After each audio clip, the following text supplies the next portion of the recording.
இந்த மிதுன ராசிக்கு இதுவரைக்கும் 3ஆம் இடமான ஒரு நல்ல இடத்துல இருந்து இப்ப 2ஆம் இடத்துக்கு வந்திருக்கிறார். கேது வந்து 8ஆம் இடத்துக்கு வந்திருக்கிறார். இந்த 2, 8 அப்படின்றது வந்து கொஞ்சம் சாதகமற்ற பலன்களை தரக்கூடிய ஒரு அமைப்பு. அதே நேரத்துல நான் வந்து இந்த ராகு கேதுக்களுக்கு கடக மகரம் வந்து ரொம்ப பிடிச்ச வீடு. ஒரு பாவகிரகம் தனக்கு பிடித்த வீட்டில் இருக்கும்போது தன்னுடைய கடுமையான கெடுபலன்களை செய்யாது அப்படின்றது ஒரு விதி. ஒரு ரவுடியாவோ இருக்கட்டும், ஒரு கெட்டவராகவோ இருக்கட்டும், ஒரு எப்பவுமே பிறருக்கு தீமையை செய்கிறவராக இருக்கட்டும், ஒரு இடத்துல வந்து அவர் சந்தோஷமான ஒரு நிலைமையில அவருக்கு பிடித்த நிலைமையில ஒரு நிலைமையில இருக்கும்போது மற்றவர்களுக்கு வந்து கெடுதல்களை செய்யறதுக்கு யோசிப்பார் அப்படின்றதும் ஒரு தத்துவம் தான். அந்த அமைப்பின்படி மிதுன ராசிக்கு தற்போது 2, 8ஆம் இடங்கள்ல வந்தாலும் கடகமும் மகரமும் ராகு கேதுக்களுக்கு மிகவும் பிடித்த ஒரு வீடுகள் அப்படின்றதுனால இந்த 2, 8ஆம் இடங்கள்ல ராகு கேதுக்கள் கண்டிப்பாக மிதுன ராசிக்கு கெடுபலன்களை செய்ய போவது உறுதியாக இல்லை. ஆகவே மிதுன ராசிக்கு 2, 8ஆம் இடங்கள்ல வர்றதன் மூலமாக சில விஷயங்கள், அதாவது தனம் வாக்கு குடும்பம்னு சொல்லுவோம். தனம்னா பணம், வாக்குனா சொல் பலிதம் ஏற்படுதல், குடும்பம்னா குடும்பத்துக்குள்ள ஏதாவது. இப்ப இந்த 3 இடங்கள்ல வர்ற ராகு கேதுக்கள் இந்த பிரச்சனைகளை கொடுப்பாங்க அப்படின்றது விதி. ஆனா மிதுனத்திற்கு அது ஒரு விதிவிலக்கு. எப்பவுமே மிதுனத்துக்கு 2ஆம் வீட்டுல வந்து ராகு கேதுக்கள் வரும்போது உங்களுக்கு வந்து அந்த கடகத்துல வந்து அமையறதுனால எல்லா பலன்களும் பொதுவாக 2ல், அதாவது பொதுவா 2ல இருக்கும்போது வந்து தனம் வாக்கு இதை கெடுப்பாரா அப்படின்னு சொன்னா பொதுவான பலன்களுக்கு ஜோதிடத்துல அவ்வளவா சொல்றதை விட இந்த மாதிரி கொஞ்சம் உள்ளுக்குள் சில நுணுக்கமான ஆய்வு செய்து அதை சொல்லுவது இன்னும் ஒரு பொருத்தமான நல்ல பலன்களை தரும். இப்ப போன தடவை கடகத்திற்கு 2ஆம் இடத்துல இருந்தனால கடகராசிக்காரர்கள் ரொம்ப பெரிய துன்பத்தை அறிவித்தார்கள். தனம் வாக்கு குடும்ப விஷயங்கள ரொம்ப சிக்கல்கள் கடகத்தினருக்கு இருந்தது. ஏன்னா போன தடவை வந்து பகை வீட்டுல ராகு இருந்தாரு. அதனால கொஞ்சம் தன்னுடைய கடுமையான கெடுபலன்களை அவர் செஞ்சார். இந்த முறை நிச்சயமாக மிதுனத்திற்கு வந்து 2ஆம் இடமான கடகத்துல வந்து அவர் வர்றதுனால தனம் வாக்கு குடும்பஸ்தானத்தை வந்து அவர் கெடுக்க மாட்டார், பெரிய தொல்லைகளை நிச்சயமாக செய்ய மாட்டார். ஆனா என்ன பண்ணுவார்னு சொன்னா வேலை விஷயமான சில பிரிவுகளை கொடுப்பார். இப்ப வந்து கணவன் மனைவியா இருக்கிறவங்களை வந்து ஒரு இந்த இடத்துல டிரான்ஸ்பர் என்ற விஷயத்துல ஒரு குடும்பத்துல வந்து சுப பிரிவுகள்னு சொல்லுவோம்.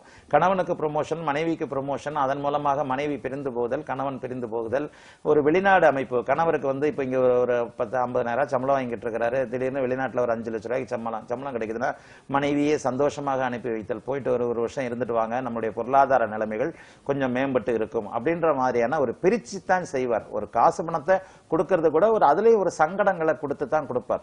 என்னதான் கணவர் வந்து 50,000 ரூபாய்க்கு பதில் 5 லட்ச ரூபாய் சம்பாதிக்க போறார் அப்படின்னா கூட தன்னை விட்டு பிரிந்துதானே போகிறார் அப்படின்ற ஒரு வருத்தம் மனைவிக்கு இருக்கத்தான் செய்யும்.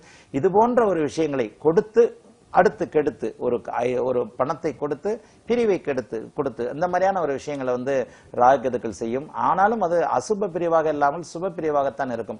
கடகத்துல வந்து இருக்கிறதுனால 8ஆம் இடத்துல இருக்கிற ராகு கேதுக்கள் வந்து சில நேரங்கள்ல ஆன்மீக விஷயங்கள்ல உங்களுக்கு ரொம்ப அதிகமான ஈடுபாடு கொடுக்க வைப்பாங்க. இன்னொன்னு கோவிலை சுற்றி இருப்பவர்கள், கோவில் சம்பந்தப்பட்ட விஷயங்கள் இருப்பவங்க, கோவில் சம்பந்தப்பட்ட பணிகள் கொடுக்கறவங்க, இவங்க எல்லாத்துக்குமே வந்து கொஞ்சம் இந்த ராகு கேது பயிற்சி கொஞ்சம் நல்லா தான் இருக்கும். ஏன்னா கடகமகர ராகு கேதுக்கள் வந்து ஒரு புனிதமான ஒரு அமைப்புல இருக்கிறவங்க அப்படின்றதுனால மிகப்பெரிய கெடுதல்கள் மிதுன ராசிக்கு வர்றதற்கு வாய்ப்பே இல்லை.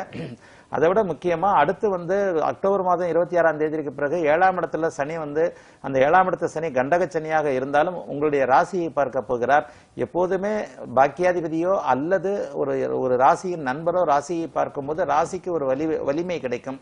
அந்த ராசிக்கு வலிமை வந்து என்ன அப்படின்னு சொன்னா வந்து ஒரு இதுதான், அதாவது எதையும் வந்து ஆற்றலுடன் செய்கின்ற ஒரு வலிமையை வந்து நிச்சயமாக வந்து இவர்கள் உங்களுக்கு கொடுப்பார்கள் அப்படின்றதுனால மிதுன ராசிக்கு 2, 8ல வந்தா கூட அவர் வந்து வேறு விதமான, அதாவது கொடுத்து சில பின்னடைவுகளை கொடுக்கிற மாதிரி பண்ணுவார். அப்படின்றதுனால பணத்தை கொடுப்பது ஒரு பிரிவை கொடுப்பார், அந்த தனலாபங்களை கொடுப்பார்.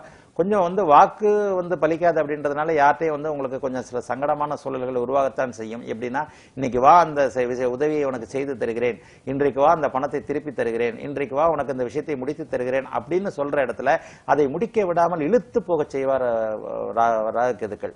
இந்த ராகு வந்து அந்த தனம் வாக்கு குடும்பஸ்தானத்துல வந்து அந்த வாக்கு பலிதம் ஏற்படாத ஒரு நிலைமையை கொடுப்பாருன்றதுனால யாருக்கும் வந்து கொஞ்சம் வாக்கு கொடுக்காம இருங்க. வாக்கு கொடுப்பதை தவிருங்கள். ஒருத்தருக்கு ஜாமீன் கையெழுத்து போடுறதோ இது பண்றதோ, அதை விட முக்கியமா இந்த ஷேர் மார்க்கெட்டு, பங்குச்சந்தை, சூதாட்டம் இந்த மாதிரி விஷயங்களை ரொம்ப கவனமா இருக்கணும். இதுல வந்து பேராசை பெருநஷ்டத்தை காட்டுவார். ஆகவே இந்த பேராசை பெருநஷ்டம் எப்படி இருக்கும்னு சொன்னா ஒரு பங்குச்சந்தையில ஒரு ஷேர் வந்து ரொம்ப கம்மி விலைக்கு வருது, மறுநாளே வாங்கி வித்தோம்னா பெரிய லெவல்ல வரும் அப்படின்றதுல கொஞ்சம் கவனங்கள் அதிகமாக இருக்கணும். அதே போல இந்த அதிக வட்டி தர்றேன், இது இப்ப கொடுங்க 1,00,000 கொடுங்க 10,00,000 நாளைக்கே ஆயிடும் அப்படின்ற மாதிரி அதிக வட்டி தருதல், இந்த மாதிரி பேராசைப்பட்டு போய் விஷயங்களை கொண்டு ராகு கவுப்பார் அப்படின்றதுனால பேராசை பெருநஷ்டம் என்பதை மனதில் கொண்டு எந்த விதமான ஒரு விஷயத்திலையும் கவனமாக இருந்து கொண்டிருந்தால் மிதுன ராசிக்காரர்கள் இந்த 2 8ஆம் இடத்துல வருகின்ற அத்தனை விஷயங்களையும் நீங்கள் ஜெயித்து காட்டிய தீர்வீர்கள். அதை விட 2ஆம் இடம் கடக வீடுன்றதுனால நிச்சயமாக ராகு கேதுக்கள் மிகப்பெரிய கெடுதல்களை எதையும் செய்ய மாட்டாங்க.